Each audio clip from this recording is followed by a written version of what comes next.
Ngiyabingelela nina besilo, inhlavela ngasiphakeme. Namhlanje-ke ngithi ake nginibonise nanku umsuzwane. Umsuzwane-ke iwona-ke lo igama lakhona lesiLathini noma ake ngithi nje elososayensi i-Lepicia javanica, Lepicia javanica.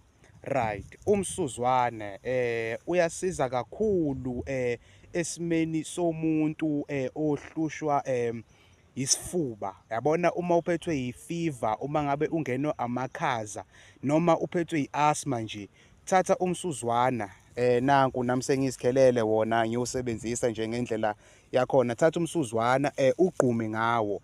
Gquma nje ngomsuzwane mawukhona ukuphalaza uphinde uphalaze nangawo. Ugqume nje ngomsuzwane uzobona nawe ukuthi isifuba siyavuleka, ukuphefumula uzobona ukuphefumula kangcono, umkhuhlane bese uyaphela, amakhaza bese ayaphuma.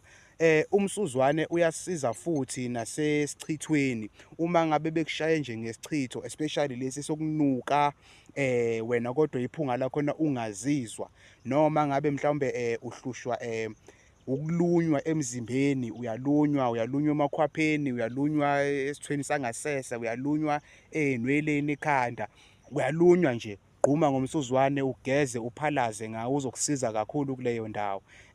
Umsuzwane-ke uyakhona futhi nanokugeza idlozi elibi. Uma ngabe unedlozi elibi elingahlambulukile, uyawusebenzisa umsuzwane. Kwazise phela umsuzwane kuyagezwa futhi nangawo uma ngabe bekade kuwumngcwabo ekhaya. Uma ngabe sesibuya phela emangcwabeni kuyaye kuthathwe wona umsuzwane uhlanganiswe neminye imithi bese kuphinde kugezwe namafosholo namapiki obekade kusetshenziswa ngale khathi phela kugujwa emangcwabeni. Kuningi-ke okwenziwa umsuzwane, kuningi kakhulu. Ngingabala kuze kuyoshona ilanga. Ake ngiyibambe khona la nina besilo. Kusewumina umkhulu ubeke enyakatho ongacela ubona ngoba nakhu esephiwa. Ngiyathokoza.